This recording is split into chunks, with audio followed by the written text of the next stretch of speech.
Bonjour et bienvenue dans la chaîne Maths avec Ammar. Dans cette vidéo, nous allons aborder la notion adjointe d'un endomorphisme. Alors, ici, on va supposer que E c'est un espace euclidien de dimension n, muni d'un produit scalaire. Pour tout endomorphisme sur E, il existe un unique endomorphisme sur E noté E étoile, tel que pour tout x, y dans E, cette égalité elle est vérifiée. E étoile s'appelle l'adjoint de U. Alors, il faut démontrer l'existence et l'unicité de E étoile, soit Y dans E. L'application X à valeur, le produit scalaire Y et X, ça c'est une forme linéaire sur E. En effet,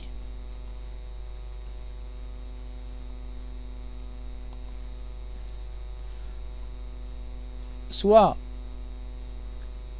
x1, x2 appartient à E et alpha un scalaire. On pose. On va noter cette application θ. θ x c'est le produit scalaire y et de x. Donc on va démontrer que θ est une forme linéaire sur E. θ de x1 plus alpha x2 est égal au produit scalaire y u de x1 plus alpha x2. Puisque i est une application linéaire, donc ça est égal à y et de x1 plus alpha et de x2. Le produit scalaire est une forme bilinéaire, donc j'applique la linéarité produit scalaire par rapport à la deuxième variable, donc ça est égal à produit scalaire y et de x1 plus alpha y et de x2. Donc ça n'est autre que θ de x1 plus alpha θ de x2. Donc θ est une application linéaire puisque les masses sont dans R, donc θ appartient à E étoile. Donc c'est une forme linéaire sur E. D'accord? Donc on a démontré que ça c'est une forme linéaire sur E. Et on va appliquer le théorème de Riesz. Donc regardez la suggestion en haut. On a θ appartient à E étoile. Donc d'après le théorème de Riesz,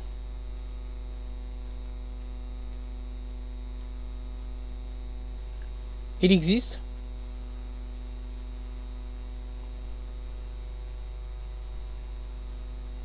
un unique vecteur de E noté et étoile de Y, puisque le vecteur est dépend de Y, tel que θ est égal à et étoile de Y, c'est-à-dire que θx est égal à x et étoile de Y, quel que soit x dans E. Et ça équivalent à dire que θx n'est autre que y et de x.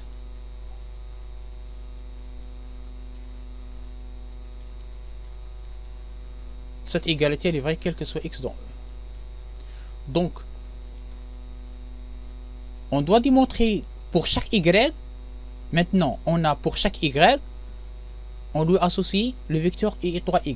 Donc on va démontrer que I étoile c'est un endomorphisme sur E. Montrons que I étoile appartient à LE. Alors, pour cela, je prends à Y1, Y2 dans E et alpha dans R.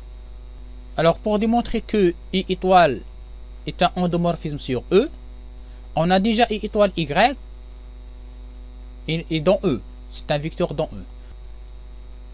On a I étoile est défini de E à valeur dans E, puisque Y est dans E et l'image aussi c'est dans E. Il suffit de démontrer la linéarité de I étoile. On va utiliser la technique suivante. Z1 est égal à Z2, équivalent à dire que le produit scalaire Z1 X est égal au produit scalaire Z2 X. Quel que soit X, ça c'est vrai puisque c'est un produit scalaire et le produit scalaire est une forme binaire symétrique définie positive. Alors, quel que soit X dans E, on a le produit scalaire de E étoile Y1 plus alpha Y2 X est égal, puisque I étoile Y, le produit scalaire X et étoile Y est égal à Y et X. Donc, ça est égal à, je vais garder Y1 plus alpha Y2 ici. Donc ici, on va écrire I de X. Et grâce à cette égalité-là. Alors maintenant, j'applique la bilinéarité des produits scalaires. Donc ça est égal à Y1, produit scalaire Y1 et de X, plus alpha Y2 et de X. Et maintenant, on va appliquer cette égalité une deuxième fois. Donc ça est égal à I étoile Y1 X plus alpha I étoile de Y2 X. Et ça est égal à I étoile de Y1 plus alpha et étoile de Y2 produit scalaire avec X. Puisque ça c'est vrai quel que soit X dans E, donc on va appliquer cette équivalence là. Alors on peut déduire que I étoile de Y1 plus alpha Y2 est égal à I étoile de Y1 plus alpha et étoile de Y2. Et ça signifie que I étoile est linéaire. Donc I étoile de Y1 plus alpha Y2 est égal à I étoile de Y1 plus alpha I étoile de, et ça signifie que I étoile est une application linéaire définie sur E à valeur dans E, donc c'est un endomorphisme sur E. Donc on a démontré l'existence de I étoile qui vérifie cette égalité là. Donc il suffit de démontrer l'unicité. Et puisque le vecteur I étoile de Y est unique d'après le théorème de Riesz, donc l'endomorphisme I étoile est unique. Donc on a l'existence et l'unicité. Donc, quel que soit U dans LE, il existe un unique endomorphisme dans LE tel que I de X Y est égal à le produit scalaire I de X Y est égal au produit scalaire X et de étoile de Y, quel que soit X, Y dans E. Proposition. Soit alpha dans R et UV deux endomorphismes sur E. Alors, l'adjoint de alpha U plus V est égal à alpha I étoile plus V étoile. On va démontrer I d'abord. Soit X, Y dans E. Alors, alpha I plus V. Et bien sûr, alpha, c'est un scalaire. Alpha U plus V appliqué à X, Y est égal. Donc ça, c'est alpha et de X plus V de X, produit scalaire, alpha X plus V de X, Y. La linéarité par rapport à la première variable, donc c'est égal alpha le produit scalaire et de X, Y plus le produit scalaire V de X, Y. Donc l'adjoint de I c'est étoile. Donc lorsqu'on déplace I à côté de Y, ça devient I étoile. Donc X I étoile Y, le produit scalaire X et étoile Y, plus la même chose ici, le produit scalaire X, V étoile Y. Et ça est égal à le produit scalaire X alpha et étoile Y plus V étoile Y. Et ça n'est autre que X alpha et étoile plus V étoile appliqué à Y, produit scalaire. Voilà, donc ça signifie quoi? Ça signifie que l'adjoint de alpha I plus V n'est autre que alpha étoile plus V étoile. Donc ça implique que alpha U plus V étoile est égal alpha I étoile plus V étoile. Maintenant, on va démontrer que l'adjoint de l'identité de E n'est autre que l'identité de E. 2i. Montrons que l'adjoint de l'identité est égal à l'identité de E. Quel que soit x, y dans E, on a identité de E, x produit scalaire avec y, et ça n'est autre que x, y. Et le produit scalaire x, y, c'est le produit scalaire x, identité de E, appliqué à y. Donc, on a déplacé l'identité de E de x vers y. C'est-à-dire que l'adjoint de l'identité de E n'est autre que l'identité de E. 3i. L'adjoint d'un composé. Donc, montrons que U rond V étoile est égal V étoile. Donc, on doit inverser l'ordre. C'est V étoile, le rond, et étoile. Soit X, Y dans E. Alors, U rond V appliqué à X, le produit scalaire avec Y, ça est égal à U de V de X, produit scalaire Y. Ça, c'est le produit scalaire. Donc, on déplace I à côté de Y, ça devient I étoile. Donc, c'est le produit scalaire V de X et étoile de Y. Et on va refaire la même chose pour V. Donc, ça, c'est le produit scalaire X, V étoile, rond et étoile de Y. Donc, regardez le premier crochet et le dernier crochet. Donc, ça signifie que l'adjoint de I rond V n'est autre que V étoile rond étoile. Donc ça implique que U rond V étoile n'est autre que V étoile rond et étoile. Maintenant, l'adjoint de l'adjoint. Montrons que I étoile étoile n'est autre que U. On a le produit scalaire I étoile X, Y est égal X, le produit scalaire X et étoile de Y. Donc, ça équivalent à dire que, puisque le produit scalaire est une forme bilinéaire symétrique, donc on va inverser l'ordre ici. Donc, I étoile Y, le produit scalaire avec X, est égal Y et de X. Donc, ça signifie quoi?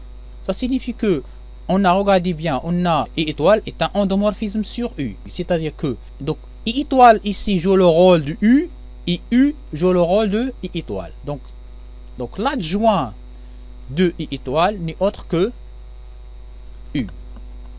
Montrons maintenant 4i. Alors, si I est un endomorphisme inversible sur E, alors I étoile aussi est inversible, et l'inverse de I étoile n'est autre que l'adjoint de I-1. On a U-1 rond U est égal U rond I-1 est égal identité de E. Donc ça implique que I-1 rond U étoile est égal U rond I-1 étoile est égal identité de E étoile. Et on a démontré que l'adjoint d'un composé n'est autre que I étoile, donc on doit inverser l'ordre, donc I étoile rond I-1 étoile est égal à I-1 étoile rond U étoile. Et l'adjoint de identité E n'est autre que identité de E. Donc ça signifie quoi? Donc ça signifie que I étoile est une bijection et l'inverse de I étoile n'est autre que étoile de I-1. Donc ça implique que I étoile est inversible et l'inverse de l'adjoint n'est autre que l'adjoint de l'inverse. Ça est égal à l'adjoint de I-1. C'est-à-dire, donc on peut dire on a le droit d'inverser l'inverse et l'adjoint pour un endomorphisme bijectif sur E. 5. Donc dans une base orthonormale, la matrice de l'adjoint de U n'est autre que la transposée de la matrice de U dans la base B. Alors, on pose matrice de U étoile, on va la noter dans la base bêta par la matrice BIG, avec I et G varie entre 1 et N.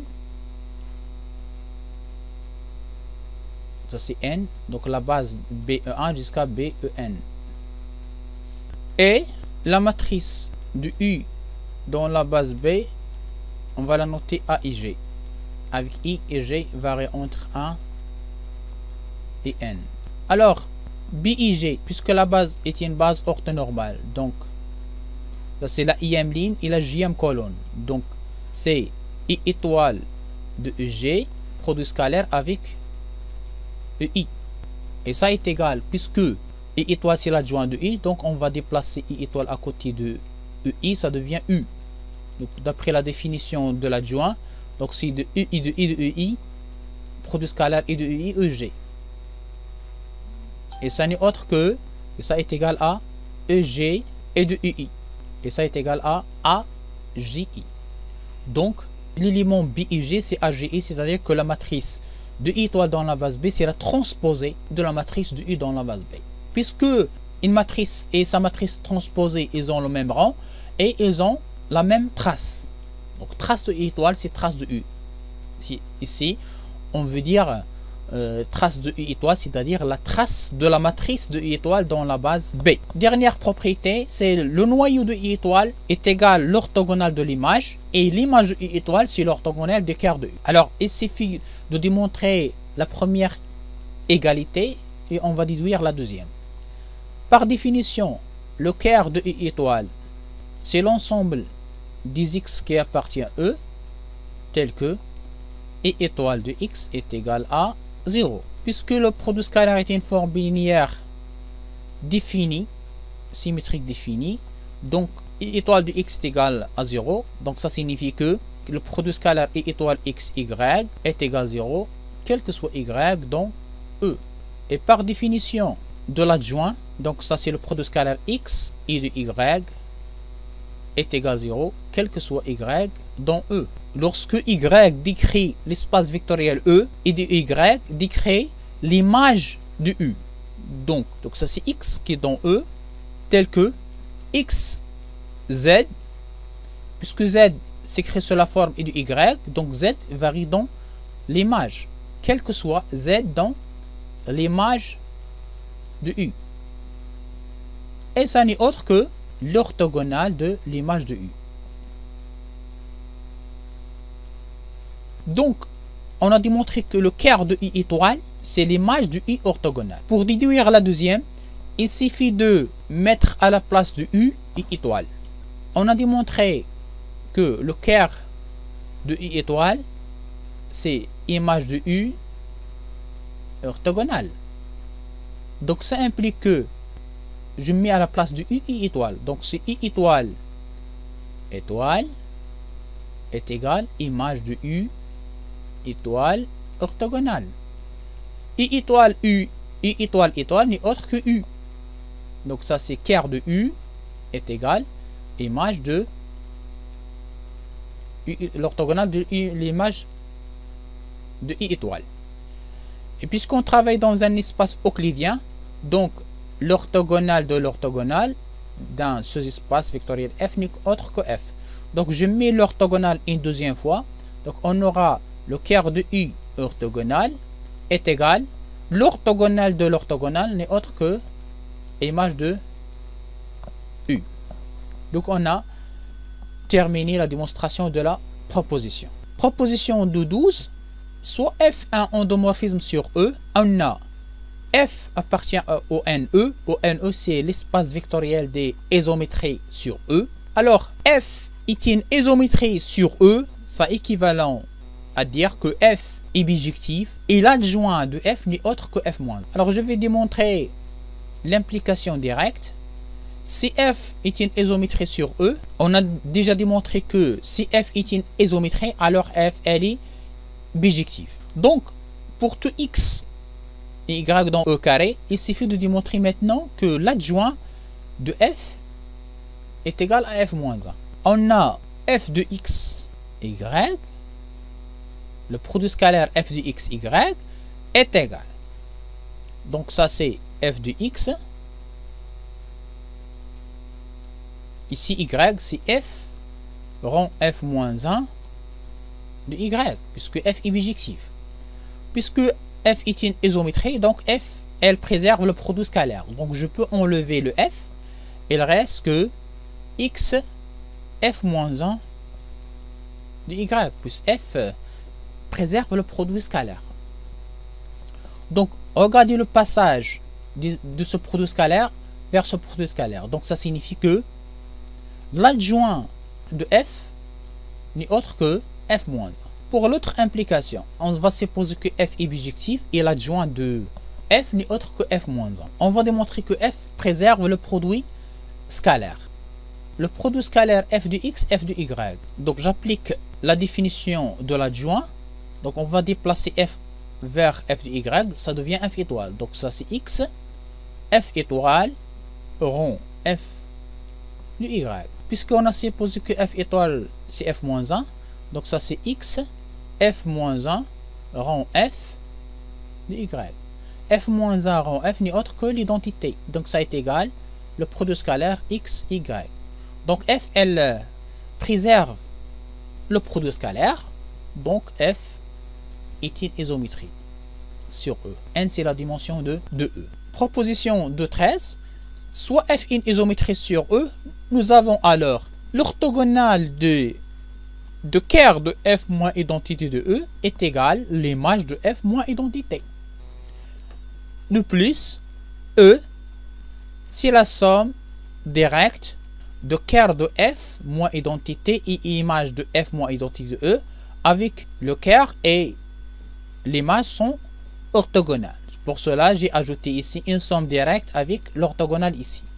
Donc, il suffit de démontrer que l'orthogonale de quart est égale à l'image, puisqu'on sait déjà que n'importe quel sous-espace dans un espace euclidien, E est égal à F plus l'orthogonale de F. Donc, le quart ici joue le rôle de F.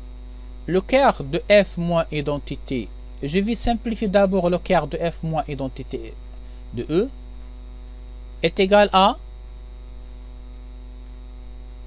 un quart de identité de E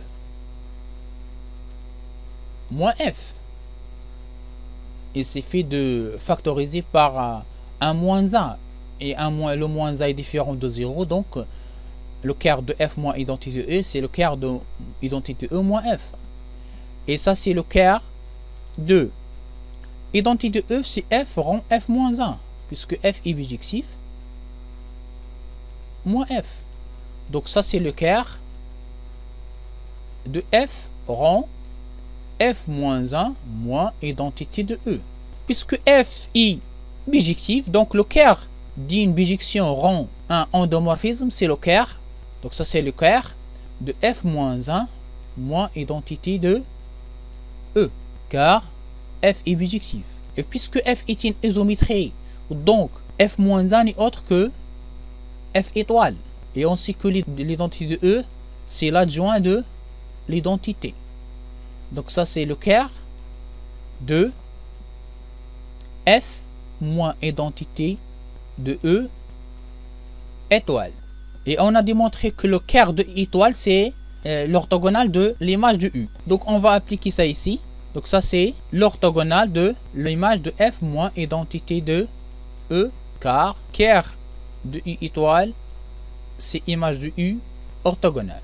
Donc, lorsqu'on fait l'orthogonale une deuxième fois, donc on retrouve que l'orthogonale de quart de f moins identité de E, c'est l'image de f moins identité de E. Donc, on a maintenant le quart de f moins identité de E est égal l'image de f moins identité de E orthogonale. Donc, je vais introduire l'orthogonale une deuxième fois. Donc, on va trouver que le quart de f moins identité de E orthogonale est égal à image de f moins identité de. Donc, E, c'est la somme directe entre le quart et l'orthogonale de quart de moins f identité de E. La somme directe entre le quart et l'image de f moins identité de E. Puisque les deux sous-espaces sont orthogonaux, donc on peut ajouter l'orthogonale ici. Définition: si U est un endomorphisme sur E, alors on dit que U est auto-adjoint ou est symétrique si l'adjoint de U est égal à U. L'ensemble des endomorphismes symétriques est noté SE. On peut démontrer facilement que ça c'est un sous-espace vectoriel des endomorphismes sur E. Donc ça c'est un espace vectoriel sur R. Remarque, soit U un endomorphisme sur U sur E, alors U est symétrique si seulement si dans toute base orthonormale sa matrice est symétrique. Et ça c'est vrai puisqu'on a démontré que la matrice de I étoile dans une base orthonormale n'est autre que la transposée de la matrice de U dans la base orthonormale. Et puisque I étoile est égal à U, donc U est égal à I étoile si seulement si la matrice U est égale à sa transposée, donc la matrice elle est symétrique. Proposition 2.14.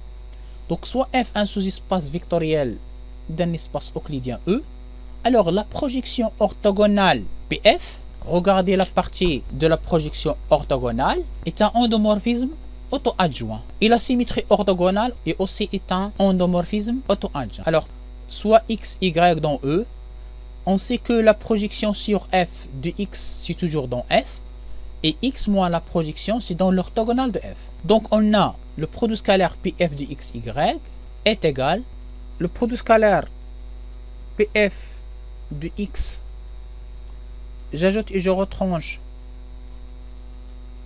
pf de y. Donc, j'applique la bilinéarité des produits scalaires. Donc, ça, c'est pf de x.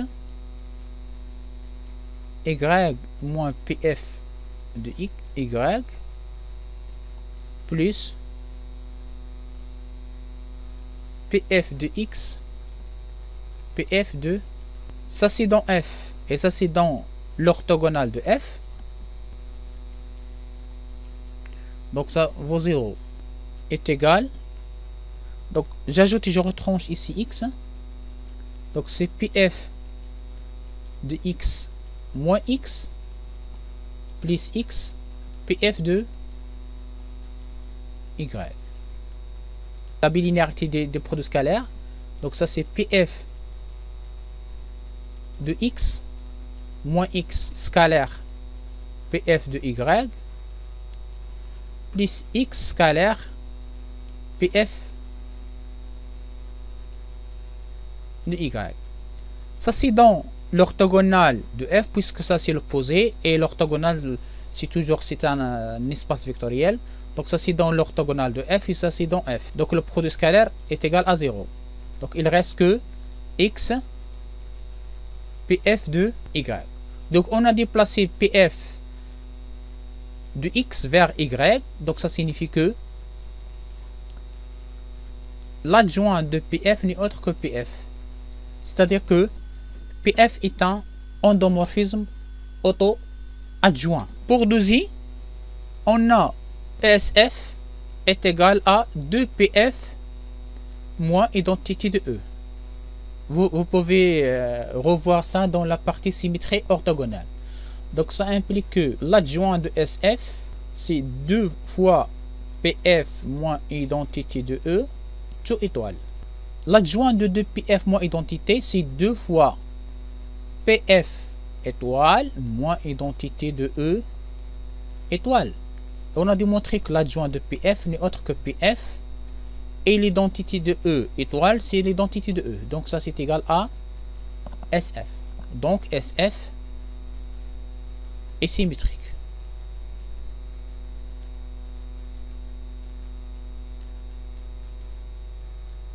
Donc la projection orthogonale et la symétrie orthogonale, ce sont deux endomorphismes symétriques sur E. Proposition 2.15, soit E a un espace euclidien, U est un endomorphisme symétrique sur E. Alors les sous-espaces propres de U sont 2A2 orthogonaux, et si F est stable, alors l'orthogonale reste stable aussi par U. Soit E lambda et E lambda prime, deux sous-espaces propres, et X dans E lambda et X prime dans E lambda prime. On suppose que lambda différent de lambda prime. Alors on a lambda produit scalaire x prime est égal lambda x prime. Lambda x n'est autre que u de x, puisque x c'est dans E lambda, donc ça c'est u de x prime. U est symétrique, donc l'adjoint de U c'est U, donc on peut déplacer U à côté de x prime. Donc il reste ici x scalaire et de x prime. X prime c'est un vecteur propre associé à la valeur propre lambda prime. Donc u de x prime c'est x lambda prime x prime. Donc ça est égal à lambda prime d'après la bilinéarité. On a lambda moins lambda prime, facteur produit scalaire x prime est égal à 0. Ça implique que le produit scalaire x prime est égal à 0. Car lambda différent de lambda prime, donc la différence est différente de 0. Et ça signifie que, ça c'est vrai quel que soit x dans E lambda et quel que soit x prime dans E lambda prime. Donc ça signifie que E lambda est orthogonal à E lambda prime. Pour 2i, donc f c'est un sous-espace vectoriel stable par U, on va démontrer que l'orthogonale reste stable par U. Soit x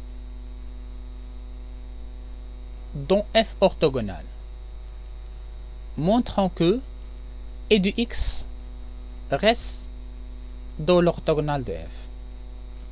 Alors pour démontrer que e de x reste dans l'orthogonale de f, alors quel que soit y dans f, il faut démontrer que le produit scalaire y et de x vaut 0. Le produit scalaire y et de x est égal, puisque u est auto-adjoint, donc on peut déplacer u à côté de y. Donc ça c'est u de y, x. X, ça c'est dans l'orthogonale de f. Y c'est dans F. Et puisque F est stable par U, donc le tout reste dans F. Le produit scalaire d'un élément dans F et un élément dans l'orthogonale de F, ça c'est 0. Donc puisque cette égalité elle est vraie quel que soit Y dans F, donc ça implique que E de X c'est dans l'orthogonale de F. Donc ça signifie que F orthogonale est stable par U. On a le théorème suivant, théorème 2.8. Soit U a un endomorphisme sur E, alors les deux conditions suivantes sont équivalentes. L'endomorphisme est symétrique si seulement si il existe une base orthonormale qui diagonalise U, c'est-à-dire que U est diagonalisable. Pour I implique I, la démonstration ça se fait par récurrence. Pour 2I implique I, puisque vous avez une base orthonormale qui diagonalise U, c'est-à-dire s'il existe une base B telle que la matrice de U dans la base B est une matrice diagonale A1 jusqu'à AN, alors la matrice du U dans la base B est une matrice symétrique.